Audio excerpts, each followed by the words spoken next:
everybody. Welcome to Thrill Seeking Teachers. Hello, I'm Dave. I'm Will.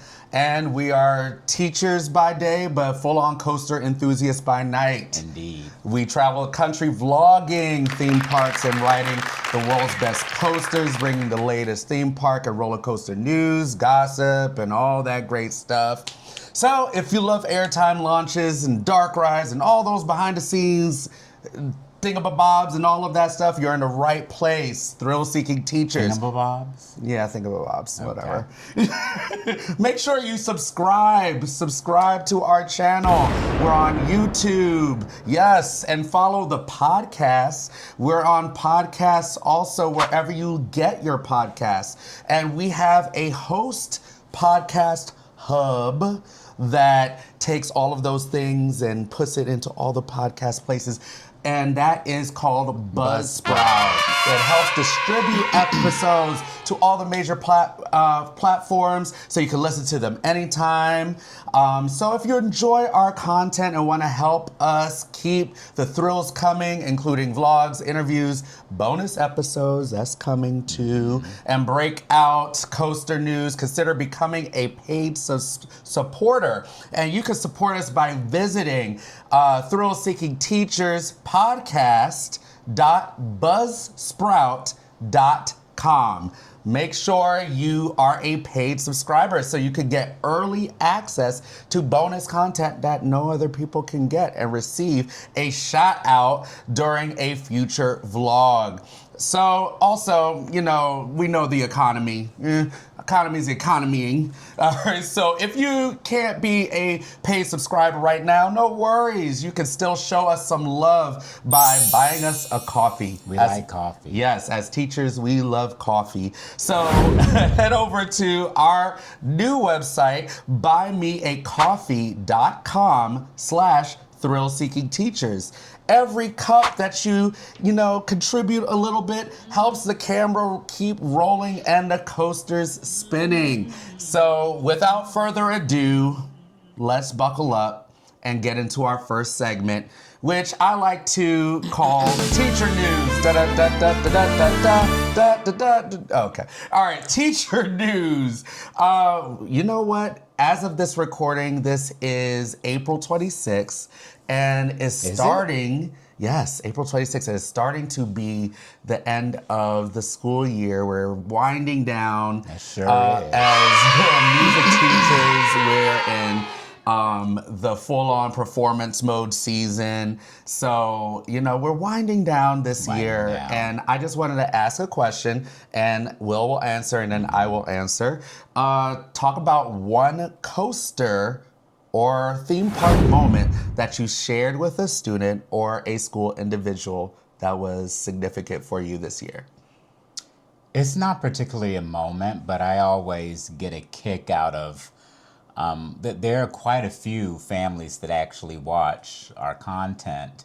Wow. And I recently got a text from one of my coworkers. Her name is Megan, and she told me how one of my family's parents actually enjoys watching our vlog. So I think that's Mr. Hendrickson. Hey. Hey, what's up, Mr. Hendrickson? I think.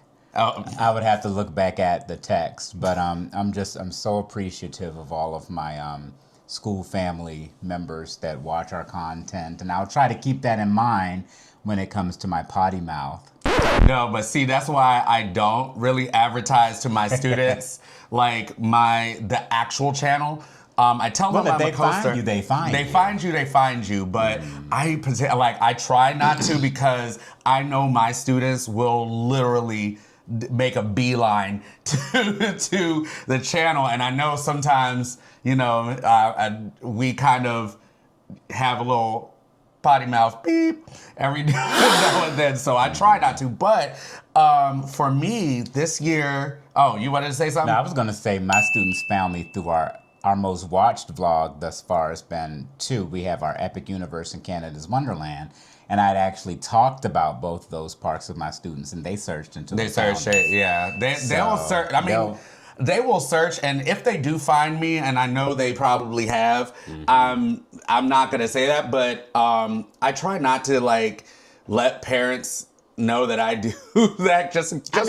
It is what it is. It is what it is. It's hard. I mean, we have a very niche content space, but at the same time, a lot of families with kids, it could be, popular. Theme parks and amusement parks. They're not just for adults, but the kids love it. They're for kids too. Kids love it too. So just so as much as the adults and do. you know what? Speaking of which, this year I really decided to make part of my curriculum letting students see some of my coaster footage, and the kids get a real kick out of it because they see that the teachers have an outside life, and I wanted to bring that to the forefront, because I mean, a lot of these kids, especially elementary school, they think that, you know, when they leave school, teachers just have like a cot or a sofa in the back of the school, and we just lay there and wait for them to come back the next day. And, you know, it's good that they see us outside and they see that we have a life, that we have interests that may be interesting to them. I know some of my students actually come up to me and is like, oh, I remember about this coaster Fahrenheit at Hershey Park. I love that coaster. My favorite is Storm Runner, and and they tell me it's really quite funny. Yeah, it's funny, and they tell me all the G forces and stuff, and they know a lot more than I do. You got some future enthusiasts. Yes, and I got future enthusiasts this year. He likes the rides. He doesn't like study. The intricate details of the rides as much as other. You know what? Some of the kids do. actually know and study a lot. That's why I was thinking maybe it should actually be a class. It should be. I think it actually is. Somewhere. No, not even just like a college course. There's engineers but that's engineering. But like, if you go into the coaster vocabulary, there's just so much in the vocabulary itself. We might bring up vocabulary one time, discuss it with you. Oh yeah, so you guys know what we're talking theme about. Park industry lingo. Oh yeah, we should do that. You know what? That would be a bonus episode. Yeah. That'll be a bonus episode. So that is just a quick 10-second teacher news. But now we're getting to our next segment that we love to call Coaster News.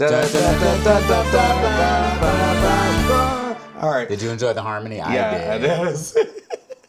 So the big news, again, this is April 26th. I'm going to try to push this out as quickly as possible, and a lot of it will be raw footage, but the big news that everybody's been talking about, of course, Six Flags brings back the park presidents. So we actually talked about this in our last was it the bonus? Podcast. Was it the bonus one? Yeah, but we didn't have the names, and it wasn't quite yet official because it didn't come directly from Six Flags. It came from a reliable third party. It wasn't Alicia. It wasn't Alicia. Well, she does Disney and Universal News. Okay. The big parks. So it was not official, but Six Flags officially announced it a couple of days ago. And their language was their 10 key parks. Key parks. They said it themselves. It wasn't us. It wasn't the enthusiast community. It was Six Flags. Yay. But they had...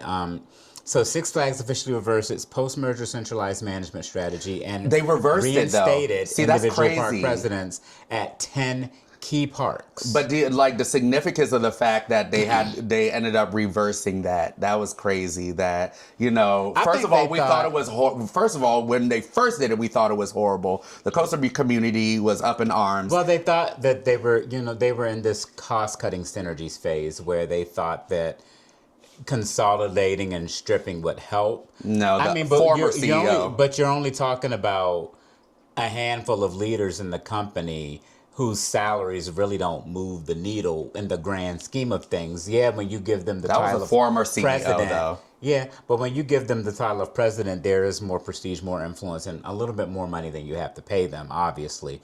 But did those salaries make the needle go up or down as far as the overall picture?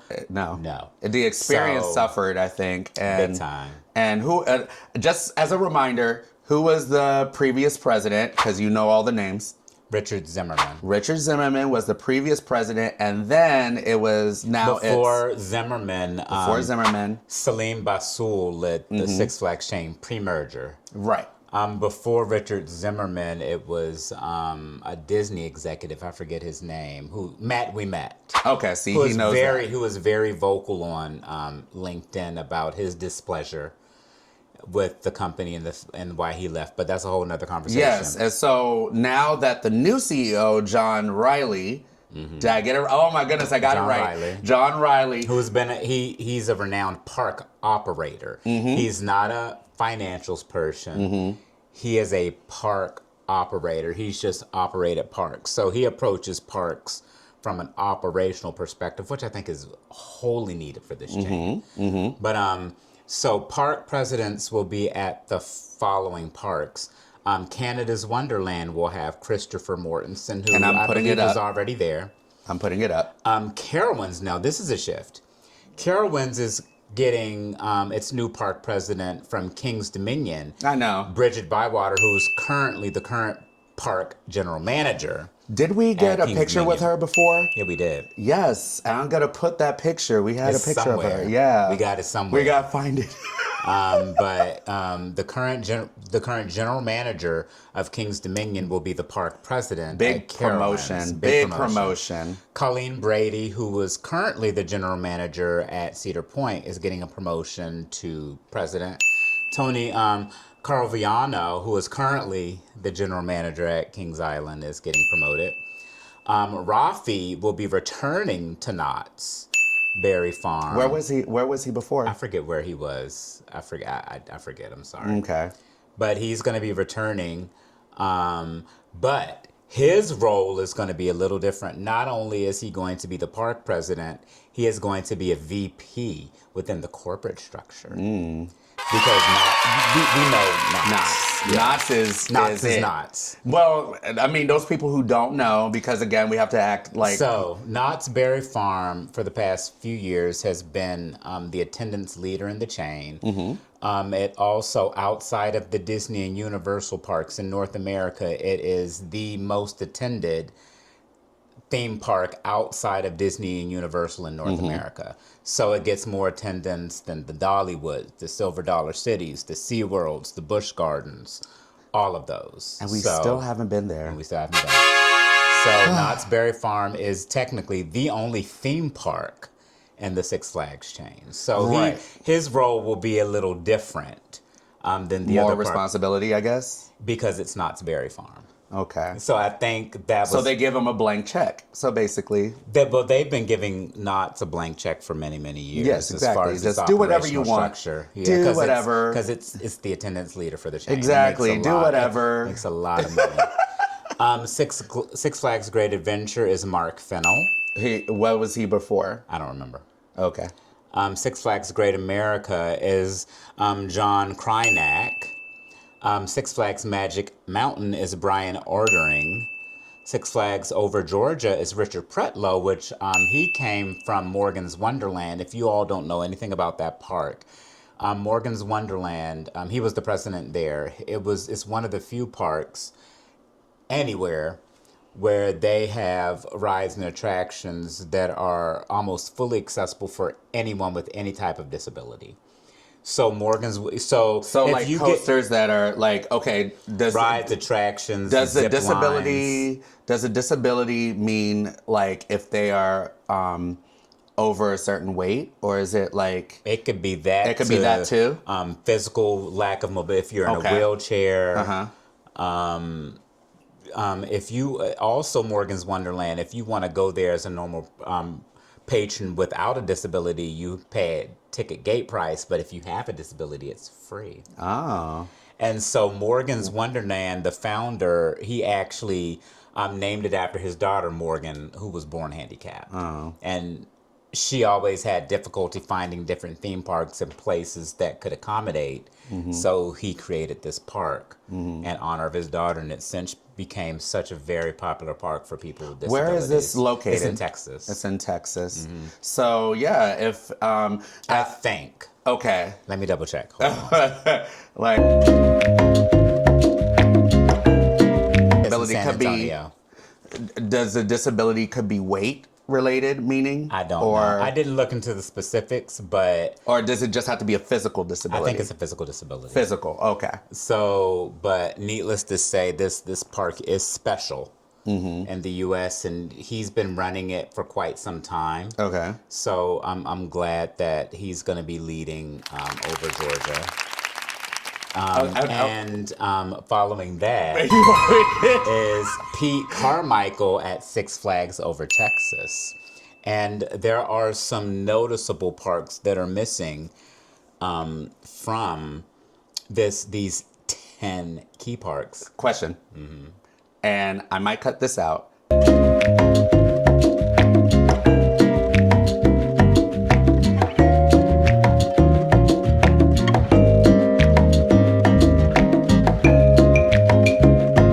So one thing we did want to mention, the only park president in the chain that happens to be black is the one that's running the park outside of Atlanta over Georgia.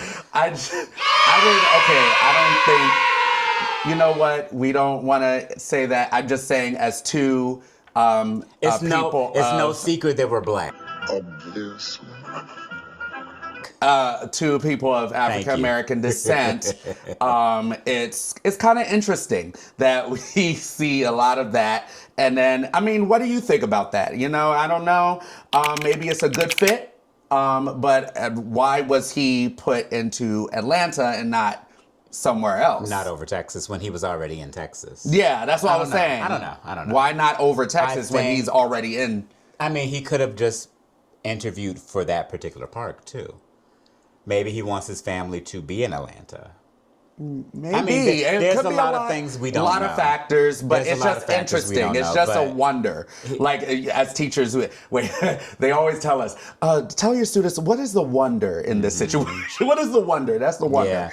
But there were some noticeable parks that were not. So two of those parks that were not in the mix was Kingston and Six Flags Fiesta. And this is what everybody's talking about. What's not on these key Now, also parks. Not on the list is Six Flags New England, which is whatever. They might not be in the chain. They've never been an attendance leader. They just got a new attraction this year. Yeah. After investment. After many years of not getting anything. So I don't know. Which is crazy because you just get a brand new attraction. And it's an intimate at that. And I'm like, well, okay. So you don't think that is an indication that they're trying to build into it? But it could be also an indication that they're trying to make the park more attractive for a prospective buyer. Oh. By investing in it. I mean, let's look at Fiesta, Texas. They've had millions of dollars in investment. Kings Dominion, they've had millions of dollars in investment. And Six Flags New England has recently had millions of dollars in investment. Right. So I think, whoever buys those parks would get amazing parks in their portfolio. Right. And however, I do think that I don't know, a part of me doesn't believe that the greater Six Flags chain is not going to comprise of just 10 parks. 12, 13 maybe. 10, I think, but here's the thing. What's really crazy about that is that we don't have two of the parks in there. And Six Flags in Mexico. Wait, hold on. Wait. So wait. Okay, Six Flags Mexico. Okay, Six Flags Mexico is not in there. And then hold up. And then Fiesta, Texas, and then Kings Dominion. 3 parks like that. And then there are 3 bigger parks that make money, have attendance, and have attractions. And one of them's our home park. Yeah. And that's Six Flags Mexico actually is the leader of the parks in that country. Well, I mean, it's how many parks are in that Several. country? Really? Several, yeah. Do I have a Disney park in? No. Oh, okay. No. Is this more Six Flags in Mexico? No, this is the only one, but it's the leader. Okay. You know what? That might be interesting to look at the parks in that country and actually do a deep dive, because I never actually knew, is there any other, is Herschend in Mexico? Herschend's national. Okay. So, I mean, I never actually took a deep dive into that. But remember, Kings Dominion is not on there. which a lot of the coaster enthusiasts and insiders, a lot of the gossip is that, hey, if you're not a part of these 10 parks, you're on the chopping block. I also think that they're giving those parks another year to test the waters and see if all of the recent investment, if they're going to get a return on the investment in some way, shape, or form in the form of attendance. So given the case of King's Dominion, it's in a unique place now, considering the fact that Six Flags America is now closed. So all of it's going to draw more attendance from that park, possibly. Yeah, that's what I was like, possibly. I mean, and then there are rumblings that the park, since it's opened this year, has been busier than it's ever been. The other day I was there solo was an exception because people thought the weather was going to be terrible, but it was amazing. Mm-hmm. I don't know. I just, that's a kind of wonder that I have, is that, you know, these 10 parks is a clear indication that they're saying that we're putting our investment and our eggs in these baskets. Those 10 parks. Those are and I said this a long time ago as one of my predictions, was that in the next 5 to 7 years, there are going to be 10 parks really just running the company. You want to know what's funny? Yeah. That's just about how big Cedar Fair was before the two companies merged. Mm-hmm. I think Cedar Fair maybe had 11. Yeah. And so that's why I was thinking. Six Flags had 17. Yeah, I'm parks. thinking that. And so, I mean, I think what they're trying to do is be as close to the Universal and Disney parks as possible. And they're trying to create destinations. I think they're trying to create that thing. And the only way they can do that is to get more capital. And that's a big way. And selling these parks away. And then another big thing that I do want to mention is Six Flags Fiesta, Texas. Jeffrey Siebert, who has been a long time person that has president, then general manager. Then area VP. That has been a huge staple in the coaster community and has built Fiesta, Texas, literally to what it is, and to be one of the big destinations.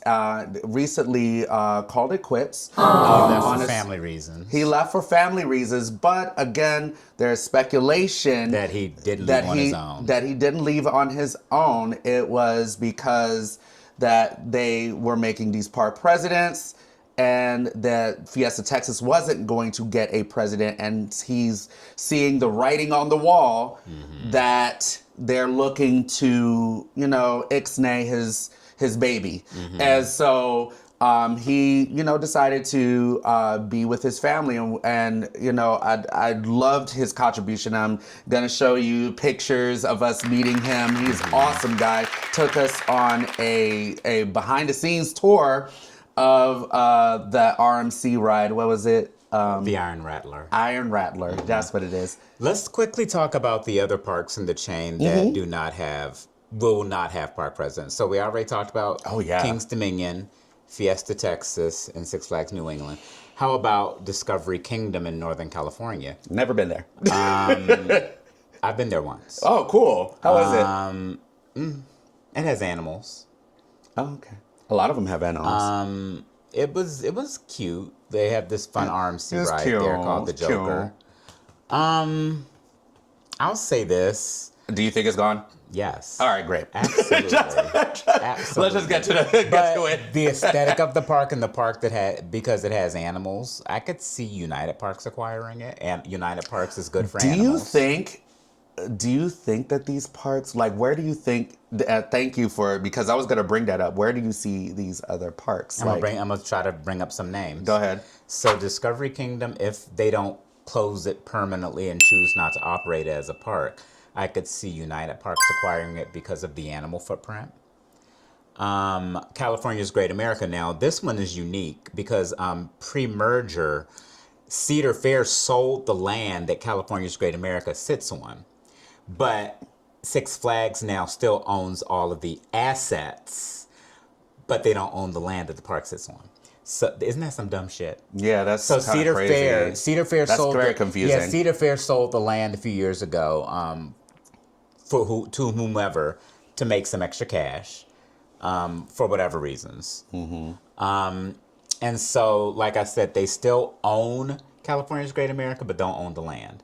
So the lease. Who owns the land? I don't remember. Okay. The lease expires in 2028, but they decided to close the park before that. So its last operating season will be 2027. So this park we already know that park's going to close. Okay, so we know that's gone. So California's Great America is not going to operate as a park. Okay. The landowner is going to do whatever they're going to do with it. So California's Great America is gone. Let's look at Darien Lake and Frontier City. Also, two parks that Six Flags do not own, but they operate as a management company. So are they going to be gone? You think they're gone So too? here's the thing.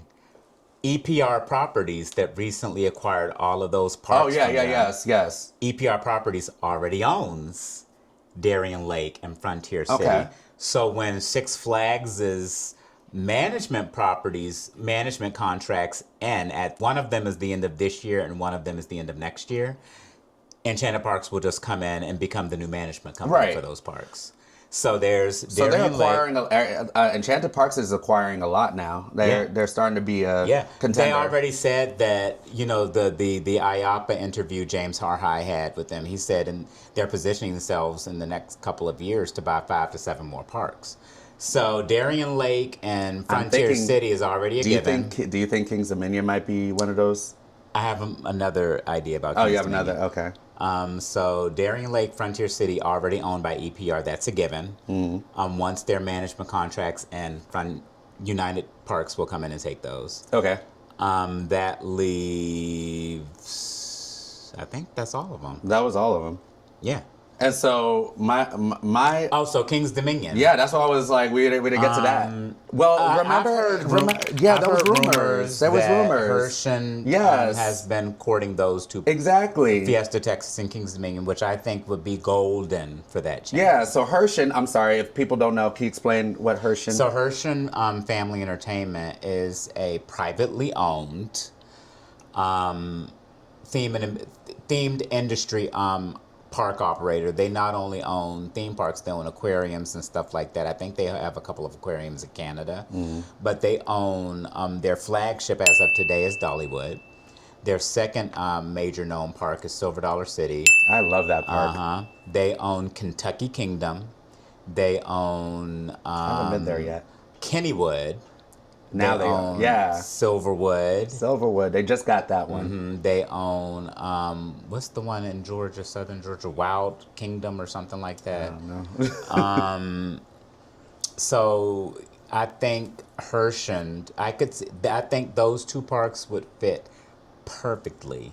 Yeah, because they need something in the East Coast. Yeah, King's Dominion and they already have Kennywood and Idlewild. Well, bigger.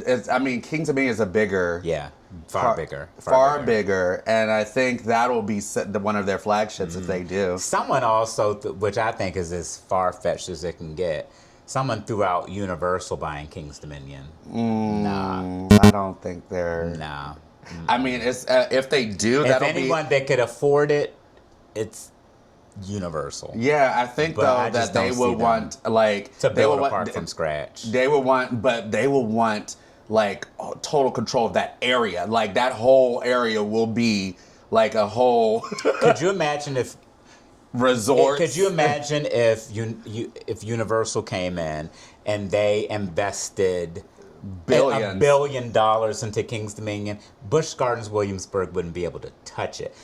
That Busch Gardens Williamsburg is one of my hot takes today. Oh, okay, we'll get there. But I think Fiesta, Texas, and Kings Dominion would be amazing for Hirsch, and I think they would do amazing things. Kings Dominion is already in the aesthetic department. It already gives Busch Gardens Williamsburg a run for its money, with the exception of that nasty looking front gate and those 2 stores at the front gate. Well, wait a second. Busch Gardens? Do you think Kings Dominion gives Busch Gardens a run for money in terms of beauty? I think so. In certain parts of the park. Yeah. I think Busch Gardens is far superior. I said in certain parts of the park. that it gives it a run for its money. It doesn't beat it. Oh, okay. When I say it gives it a run for its money, it's getting close, but it's not there. But if you get a park owner and operator like Universal, and everyone knows when it comes to theme parks, Disney and Universal are in a league of their own.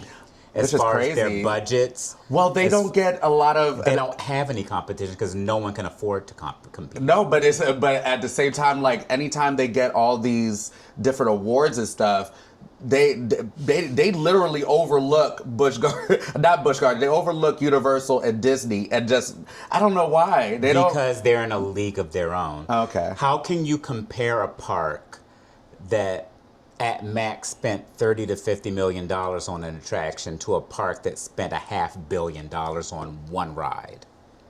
How do you compare that? Yeah, but then that means that they would rack up every single award. time. So like when you have that, they're literally in a league of their own. So they don't. No one can compete with them. Yeah. They know they can't compete with them. Disney and Universal only know that they can compete with each other. Right. Which is why they do. But as far as the rest of the parks, like if Universal decided to come in and buy King's Dominion and invested at minimum $500 million, they would tear Busch Gardens Williamsburg up with the things they could do with that park. Right. So, I mean, it's just so many possibilities. Yeah, but that's not going to happen. I heard that from another YouTuber. Okay, so in the end, you think, once... in the next 10 years, Six Flags will own how many properties? Period. If everyone is wrong about the acquisitions, I think Fiesta, Texas, and King's Dominion will stay in the company, and they will end with 12 parks, including King's Dominion. So it'll be literally the 10 parks we mentioned with the presidents, and then 2 extra. That's it. Fiesta, Texas, and King's Dominion. That's it. Yeah, no New England. California's Great America's gone. Darien Lake, Frontier City, EPR already owns them. Yeah. Okay. I think, for me, I think it's a 10. I really do. I really think... And we haven't even talked about Dorney. Bye. Wait, that wasn't even part of my thought. Bye. Wait, no, Bye, for Dorney. real, like, Bye. in all honesty...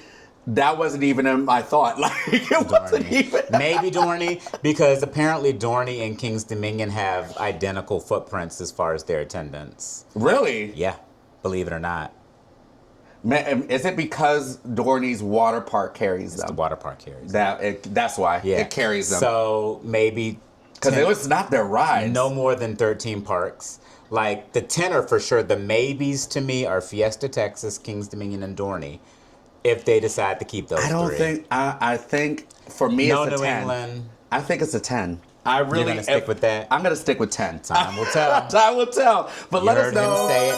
For me, it's 13. For me, it's 10. For him, it's 10. We'll see. Do think they're going to keep Dorney, King's Dominion, and Fiesta, Texas. Well, let us know what you think in your comments. This is a huge, developing, ever-evolving story. It's like something new every week. It's every week. There's something. I cannot keep up with the stories of Six Flags. Just keeps giving us Easter eggs, y'all. So, speaking of Six Flags, our next story is Six Flags confirms $525 million investment in 2026 for rides.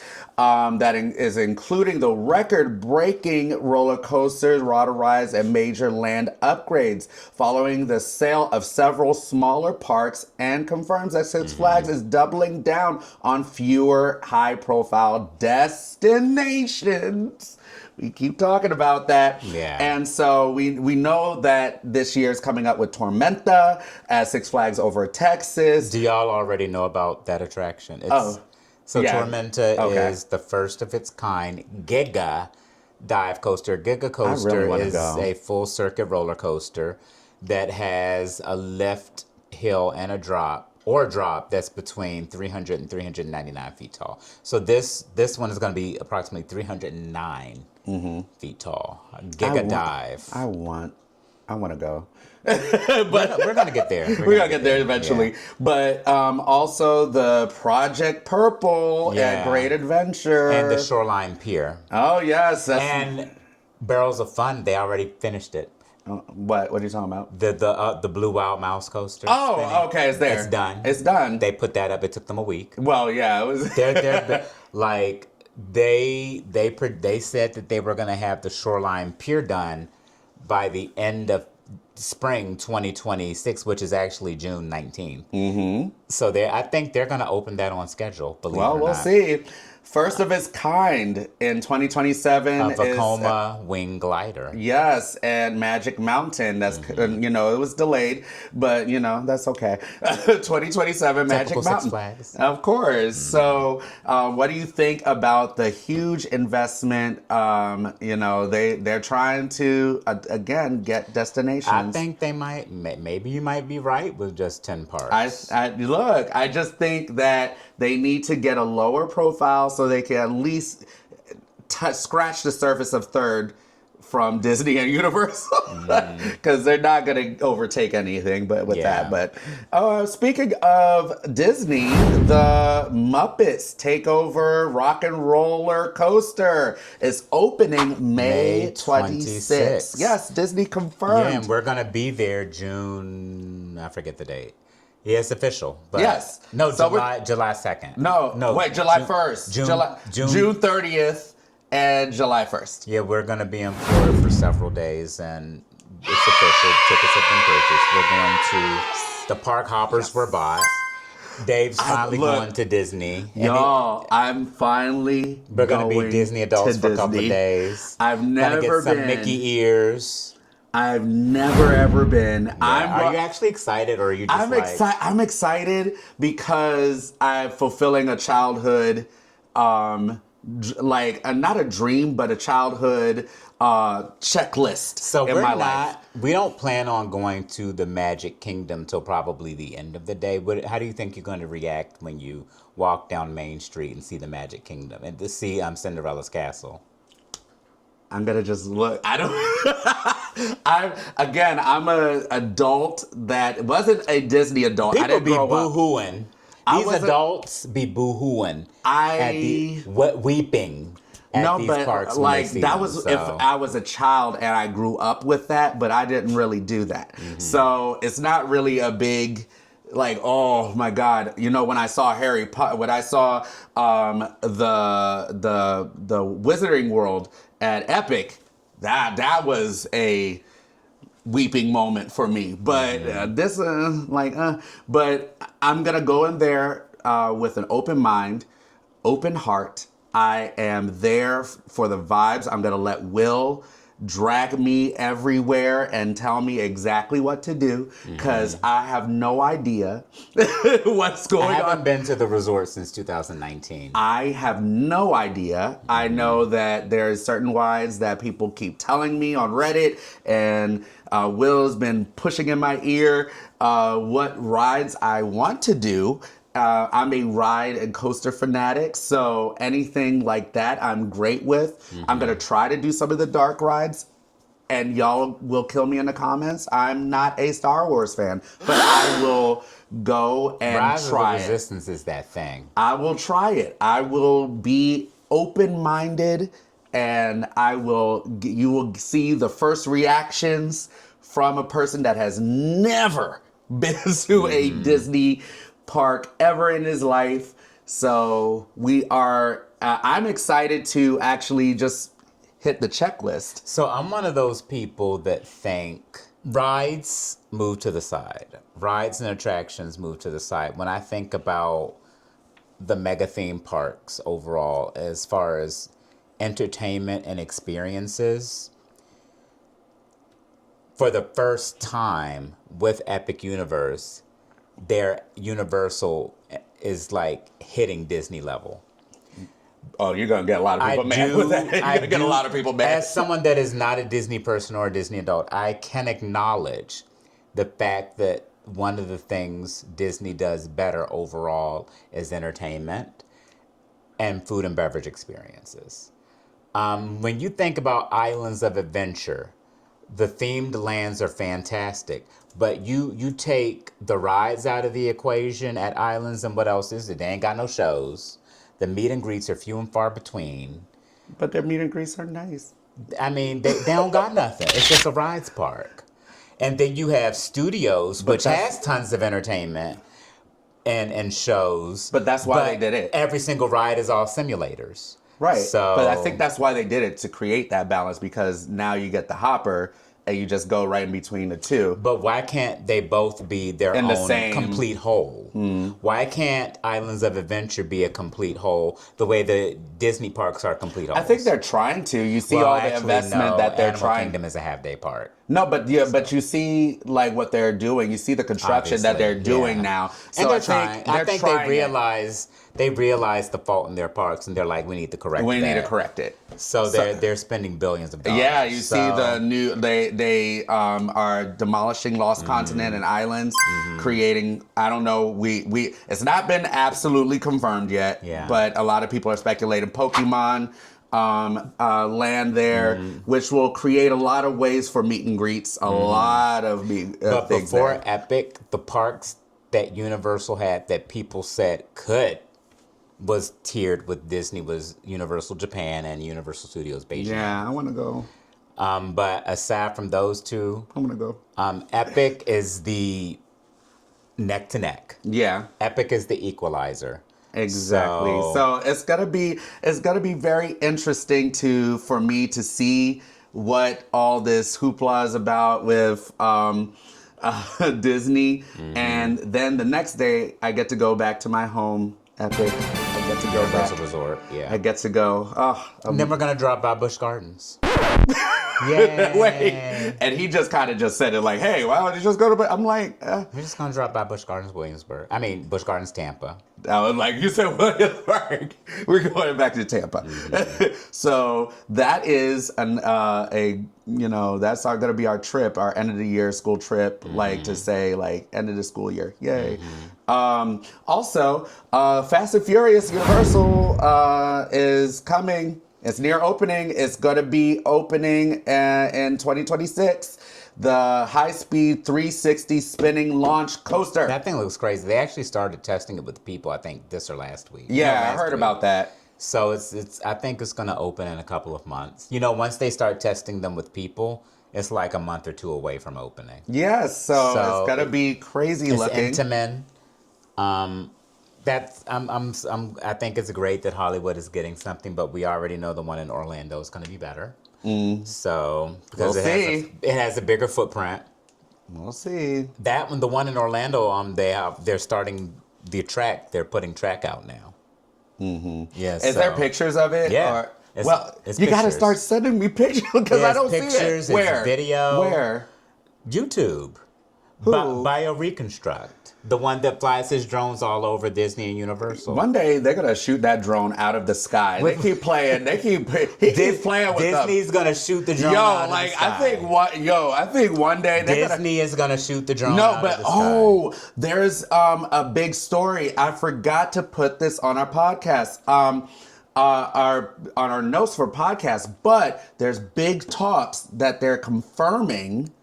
It's starting to get confirmed that Disney soon is going to start limiting live streamers. Live streamers streaming at Disney parks. Meaning, I don't know how they're gonna do that. I don't know how they're doing that, but they're going to start.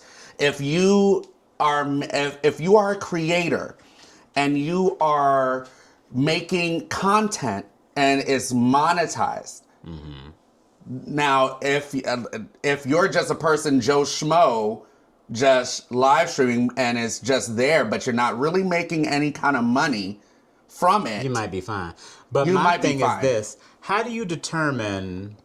I don't know. Between a family walking through the park, making their own videos for their own. I think what they're trying to do is they know when you see one of those streamers like a Twitch or a real streamer, they come with people. They have the camera crew, they have the microphones, they have the thing and those kind of people. I think they're trying to crack down on that. I don't think, because they like the vlogs. It's free advertisement. It's free advertisement, but I think what they're trying to also say is, I don't know how they're going to do it, and regulate. But those people with the phones, a streamer potentially could stream on their phone. They don't have to have a crew or this, that, and the other.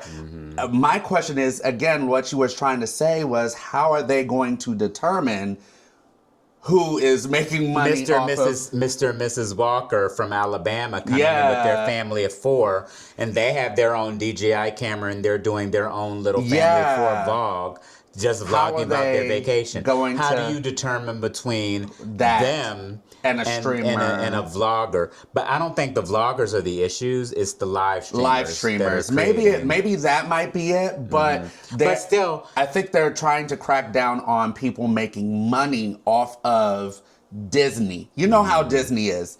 Anything that you do with Disney, they want their money. They want their cut. They want their cut. So it's gonna be interesting. I know that we're going to be, doing some vlogging and stuff. People are going to vlog. Like, I don't think they could just say to everybody, no, you can't have your phone out at all. Like, that's not going to be possible. And there's a lot of vloggers still that vlog on their phones. So how do you know who's doing what? Because how do you know who's doing what? I think what's been going on is because they've had recently a lot of streamers, a lot of disruptions or disturbances in the park. Yeah. So basically, like one of the recent ones that happened at Disneyland in Anaheim was the police were actually called in because one of the streamers' constituents said, "Okay, for this bet, can you create a false alarm in the park or something?" Oh, I didn't see that one. I saw the other one. Yeah, so the police were actually called, came to the park. And they kicked them out. Yeah, so it created an issue. Yeah, so I think one thing live streamers are messing it up for everybody. This culture of the streamer celebrity culture is messing it up for people who genuinely want to do it. Yeah. And so now I don't know. That's why I'm saying, like, will they say, "Oh, these drones, bioconstruct drones," and you'll see a security guard, "Take it down, shoot it down, take it down," and saying like what? Because I mean, for actual like Bio Reconstruct, he has a large YouTube channel. It's a large YouTube channel. So he's making monetized. He's monetized. But he's not live streaming. He's not really doing anything disruptive. He doesn't even physically go into the parks themselves. He flies his drone over Universal and Disney, and he records of the construction. I love that he's doing. I love what he's doing. I just want to know at what point is the bubble gonna burst. And they're gonna shoot his shit down. I'm just waiting to see when he's gonna take it a step too far, because he's already he's already teetering. Like, I've heard Mark Woodbury, the CEO of Universal Destinations and Experience, was actually asked about and he was like, "Oh yeah, I love it. I love to see the higher perspective from the bubble sometimes." I don't know if he was saying fluff and stuff, and actually I don't know if he was. Yeah, I don't. Because someone asked them, how did you feel about a lot of Universal's intentions getting spoiled because one of the big YouTubers fly, his drones, and they were like, "Oh, I love it. I love it." Okay. He said, "Mark, I don't like. Do you really love it, Mark?" Yeah, I don't know, cause But, I mean, do they also love the fact that all of their other secrets and projects get leaked? Big time. Well, I mean, but that's because they leak it themselves. Yeah, probably. Of course, they leak it themselves. Yeah. I don't know. It's just a very thin veil, and I don't know where the rules of the veil is going to be for creators and for executives. That's where it's kind of teetering. I don't know, but we'll see. Good luck with that, Disney. How you can figure it out. Decipher between a family creating their own family vlog or a live streamer. Good luck with that. Godspeed. Because Disney is like rabid dogs with their lawyers of legions of lawyers. Legions of lawyers. So, to our next topic, a big topic that's been going around is you've been seeing a lot of these devices over at the entrances to each of the portals at Epic Universe. And there have been ideas and rumors floating around about an open hub concept, or the concept of an overflow virtual entry. I think that's the one we're going to stick with because they were actually advertising that on their website. So I'll show it to you. Yeah. Where it was. So what's the general consensus is that they're going to come up with annual passes at Epic now, at least before the year is over. Really? Yeah, to the annual passes. And they want to be able to manage the flow of guests from the central hub to the portals. And the way they decided to do that as a need arise basis is to manage the amount of people that are in each specific hub. So like, let's say 3:00 p.m., the park is at capacity, meaning all 50,000 people are in the park. And everyone and their mama wants to go to the Ministry of Magic. You will then have to go on the app and plan the time entry into the portal. And then once your thing shows up on the app, you then go inside the portal. And that's, as a need arises basis. It's not going to be how they run the park on a day-to-day basis. I don't know if I like that, though. I don't like it either because there are a lot of people that just like to enter the portal and they have no intention of writing anything. Right. Like, once we were done chilling, I just went and sat and walked in Isle of Burke and just sat and walked, looked around. Look around, like that's took pictures. That's the whole. Took that's in the vibes. Yeah, that's the whole point. So, like, what about for those? How is that going to work for those people that just want to go into the Ministry of Magic and sit and people watch? That's why I am a little bit. I know you think it's the overflow and it kind of said towards that language, but I'm hoping that there is a bigger purpose for those, and I like the concept better of a open hub concept. And what I mean by when that rumor was flying around, or what I'm thinking is that Celestial Park is going to be kind of the City Walk 2.0. Kind of, they're going to start building City Walk as the place where everybody is going to be, or like you don't have to get a ticket to go and walk around Celestial Park and go to the restaurants, because right now the restaurants at they ain't as busy as they want them to be. They're not as busy as they want them to be. That's because people have found that going into the portals and going to the little quick service restaurants, you could go. You could get actual good food there too. Yeah. So what's the point of making a reservation at Pizza Moon or the Atlantic? Like, each portal has several quick service restaurants that you can go to. Like, Super Nintendo World has the Toadstool Cafe. Right. And then it also has the one in Donkey Kong Land. Yeah. And then Dark Universe has Das Steakhouse and the Burning Blade Tavern. We ain't gotta go through it. You gotta go through all of them? Why not? What?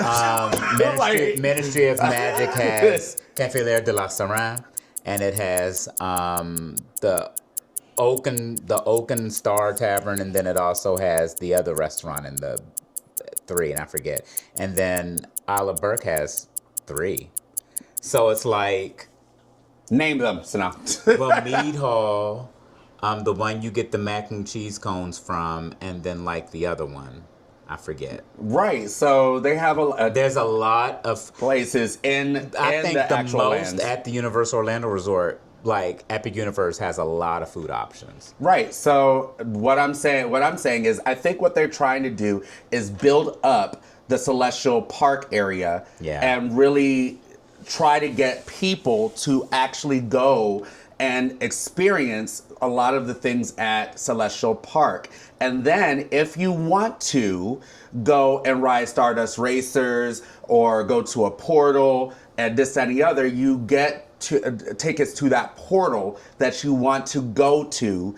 And let's say you want to do Stardust Racers, go into Stardust Racers, ride this and the other. You want to go and feel the vibes of the Ministry of Magic. You go and you get that facial recognition, go into Ministry of Magic, take in the vibes, do what you want. They don't have to have a set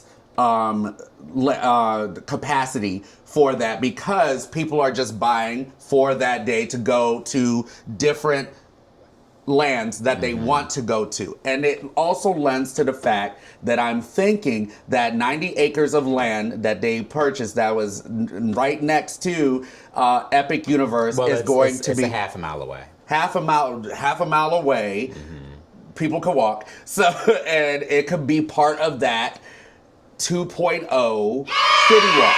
And I really do think that Celestial Park is going to need to have more people that come in there, so they're going to make that area free. Anybody can come in there and make reservations at Atlantic, eat there, get the vibes, get some merchandise, sit by the park, watch the fireworks.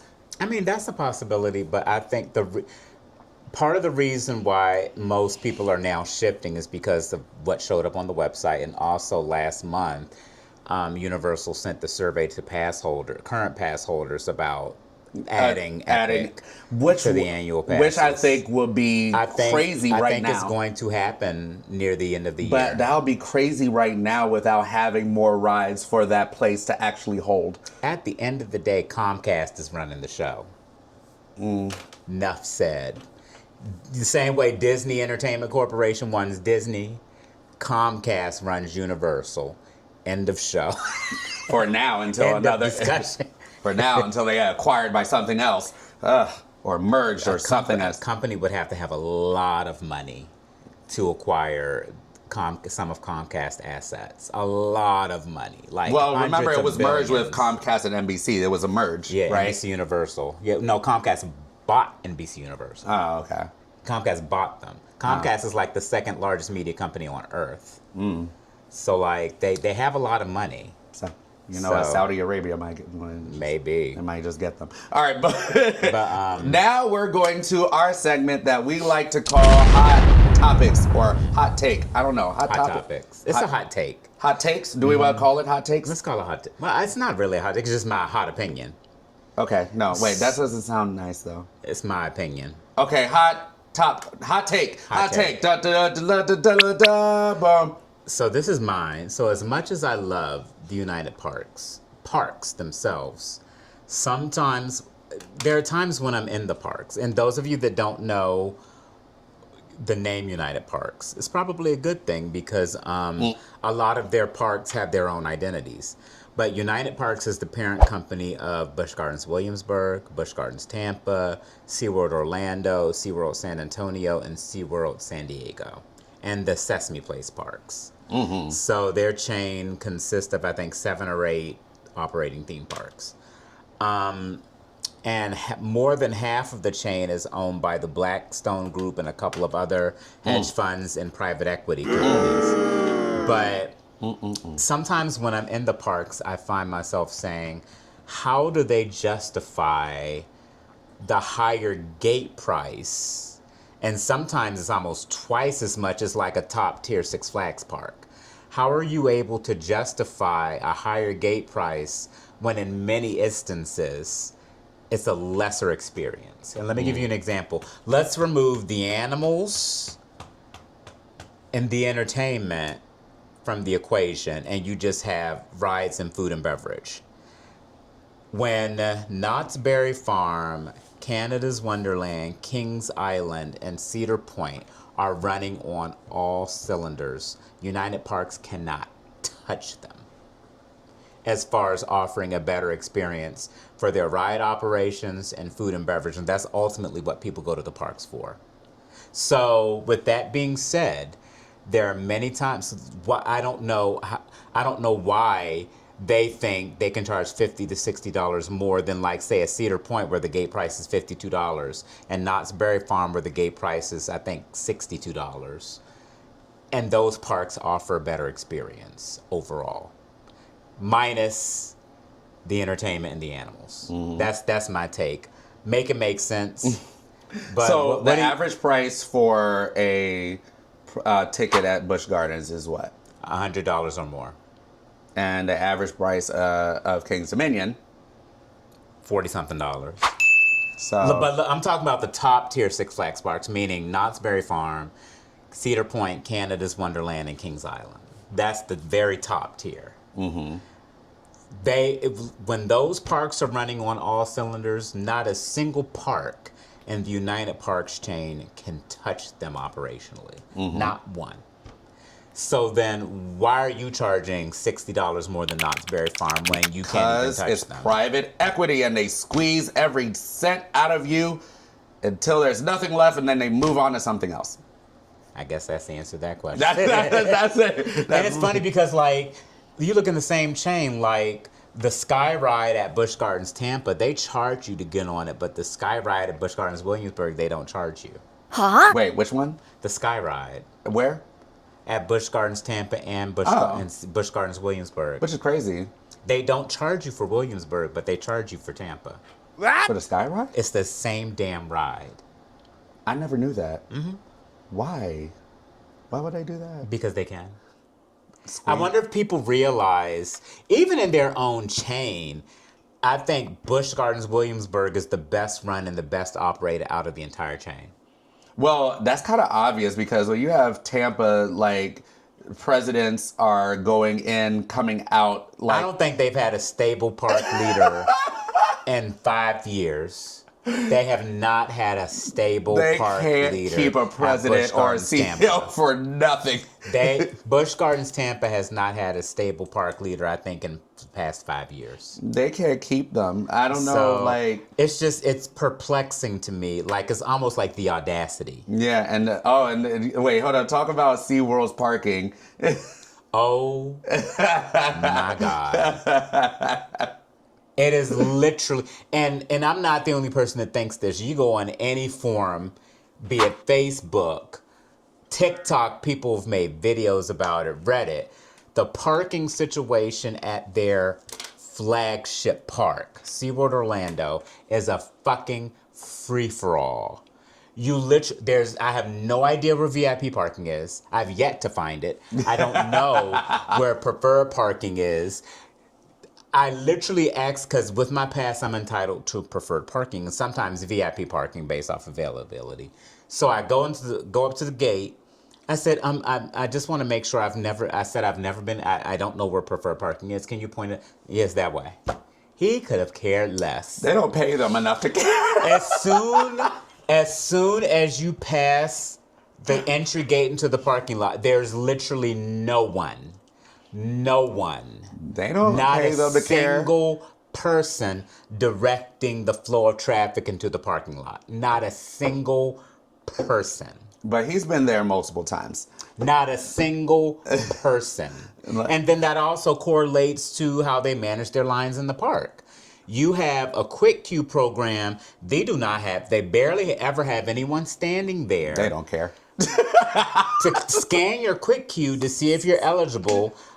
There's no one at the top of the platform where the quick queue merges with the general queue. And this is, SeaWorld Orlando is their flagship park. It's the park with their biggest attendance. It's in vicinity of Universal and Disney. So they should get all the people from Universal and Disney. But they don't, because they know it ain't shit. They know operationally it's not as good as where it should be. It is so horrible. Why would I work at SeaWorld and make minimum wage where I can go to Disney and Universal that's the problem. And make more money? I mean, yeah, they have more requirements and it's easier for me to get fired because of their requirements. Yes. But they're happier. Yeah, but they're happier to be there, and that extends to the experience that they're able to give their guests. That was funny. Like, when you told me you couldn't find a preferred park. Still don't know. I said know where it is. I've yet to see a sign. Wait. Do they even tell you, like, hey, like, let's say you were general parking. I barely get a hello. Do they even tell, like, so if I was a general person and I just happen to park at preferred park, I just preferred park to myself. You just prefer park? There's no one in the parking lot. There's no one. Wait, They don't even give you. He was like, yeah, just turn on your hazard lights. And I did. And no, there was, he said someone in there. Where's the someone? I've yet to see them. They don't care. Do you even know? That person was in the bathroom. Do you know that someone is saying, park leader, do you know that your people at your entry gates to your garage are saying that there's someone in the parking lot to direct them when there's no one? I think they don't even care at this point. Like, I think at this point... And it's a fucking shame because SeaWorld Orlando is beautiful. Isn't it beautiful? Oh, yes. The one time I went there, yes. It was a beautiful park. It's a beautiful, beautiful park. Maybe we should go there again instead of Busch Gardens Tampa. No, I need to go Iron Gwazi. Iron Gwazi, okay. Iron Gwazi, Iron Gwazi, Iron Gwazi. Yeah. But it's SeaWorld Orlando is beautiful, and it's just a shame. It should be able to capitalize off of its proximity. Love Pipeline. Yeah, it's cute. I love I'm sorry. But that's my hot take is just United Parks and their bullshit. I love Pipeline at SeaWorld. If you like Pipeline, it's good. We're friends. It's a fun ride. We are friends. The marquee attraction at that park is Mako. I don't care. I love Pipeline. I could ride that coaster. I could ride all day. Last time I was at SeaWorld, I got 7 or 8 back-to-back rides on Mako. And I don't care that much about Mako. The back row on that second airtime hill, the airtime is literally 5 seconds, I counted. And I was like, they call this a 5-second airtime hill for real? No, so I counted it. It wasn't 5 seconds. It was 5 seconds. No, I want to see a timer. I want to see a timer. Your ass is out of the seat for 5 seconds. I want to see the actual timer. BS. I called 5-second airtime I call hill. BS on that. But you know where the 5-second timer should actually be? On the Phoenix. Yeah. Yeah, that Phoenix doesn't play. But yeah, but right, so I'm still looking for the preferred parking at SeaWorld Orlando. Well, that's his hot take. I have my hot take. So my hot take is the fact that just because there are fast passes, and people don't want to pay the money to actually get them, they're ragging on people who actually have fast passes. Fast passes are here to stay. Get over it. Get over it. I don't think it's also fair for people ragging on people who decide to do what they want to do with their money. That's like me having a Hyundai Sonata and being upset with someone who has a Mercedes-Benz S-Class that I can't afford anyways. I don't care. Do you with your car? Like it comes down to a cash, there's pennies so many, and dimes type of thing. I mean, that's life. There's so many people complaining on Reddit, so many people complaining all the time, and we're the type of people, I'm sorry, first of all, don't call us bougie, we're teachers, public school teachers at that. We just know when to save our money and how to actually budget in order to go for our rides. So we're not big, rich people. Not at all. And we're still able to go and have fast passes or quick queues or skip the line, however you call it. We're able to do that because we save our money. Yeah. So it's called delayed gratification. It's also called I don't feel like waiting 90 minutes for an attraction. If I'm going to spend one day there, I'm going to get the most out of it. Yeah. And I'm going to do that. That's not saying that you can't do that too. Maybe you can do that, but don't get upset and say that this is unfair. The skipped line is atrocity or blah, blah, blah. They don't do this in Europe, but you ain't in Europe. Yeah. I would love, you know what, when we get to Europe, I would love for us to go and experience a park that, you know what, Knoebels doesn't. Neither does Holiday World. Exactly, neither does Hollywood. There's parks that don't have it. Kentucky Kingdom doesn't do. So go to those parks. Those are the parks that you probably need to go to. Waldemere doesn't do. Neither does Lake Compound. There's several parks. I don't think Silverwood does it. Right. Yes, they do. Yes, they do. Yes, they do. Well, it's so the Skip the Line feature is meant to, of course, be capitalistic society. Give us is spend more money and this and the other, but a lot of industries do that. This is my thing. Don't be mad at the parks for doing what everyone else does when it comes to money. Be mad with society as a whole. And our society is based off of, unfortunately, those who have very little money and those that have a lot of it. I hate I hate that reality. I wish it changes. Maybe one day it will, just not during our lifetime. Exactly. I just think that, I think it's naive for us to think that that aspect of our society would never spill over into the parks. I think that was foolish to expect. Thank you, Disney, for making it happen quickly. Yes. Almost 30 years ago. Right. With the Fast Pass system that they started. Mm-hmm. But, it is what it is. It's here to stay. The parks know they can make money off of it. They know. A part of me also believes that, how can I articulate this? The parks will do things intentionally to make the wait time miserable, to push people to want to buy these types of passes. Well, yeah, that's called marketing, and you know what? They do a good job. Instead of running all 3 trains, let's run 2. Mm-hmm. Let's say we have a maintenance issue and just run one of the trains. So people can go onto their phones and see, oh, Express Now is available for Hagrid's. Mm-hmm. Let's go ahead and get this Express Pass. So like I don't want to believe that because you think the people. Well, the parks heavily survey their consumers. Mm-hmm. Even if you don't get one, that doesn't mean someone else didn't get one. It's standard in the industry for people leaving the parks the same day or the next day to get surveys on their experience. And so, like, if everyone is saying the line's horrible, and then the corporate structures are not paying attention to that, to change it, because they know, at the end of the day, they know that the guest experience, if people are happy in the park, it'll make them spend more money. They get that. Exactly. These corporate structures have a lot of things they have to juggle, and one of them is the guest experience. And if everyone is waiting in line, they get that. People are not going to want to come back and spend their money. So money.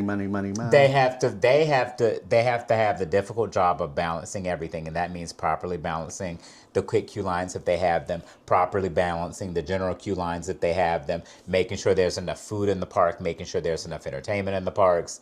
So it's a job that I wouldn't want to have. Mm-hmm. So I commend anyone that does it, and I appreciate you for it, because I can't do it my damn self. Well, okay. All right, so David's hot take is a simple one. If you're in the park, let's say you are in the park with your friends, your family, and you're walking, and you need to stop, please move to the side. I think that's an everybody hot take. Can I tell you something? Please move to the side. You will experience this at the umpteenth degree. Where do you think? Universal. No. Disney.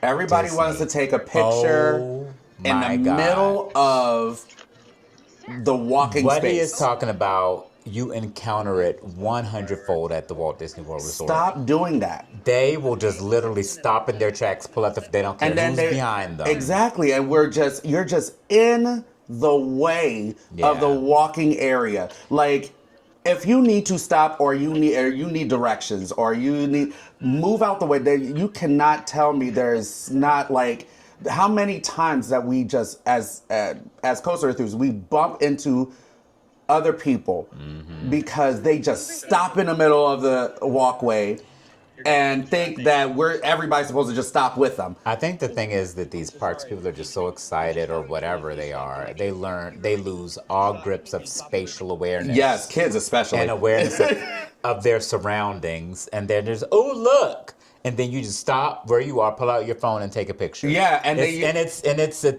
it's easy to do because you're in that moment, but you tend to lose that common courtesy and consideration aspect of the people around you. Yeah, there's no there's like TikToks. I don't know, maybe I can find it. TikToks make fun of it. They make fun of it all the time, and they just walking, and you stop in the middle of the thing, and you're just bumping, and it's just absolutely crazy. It grinds my gears.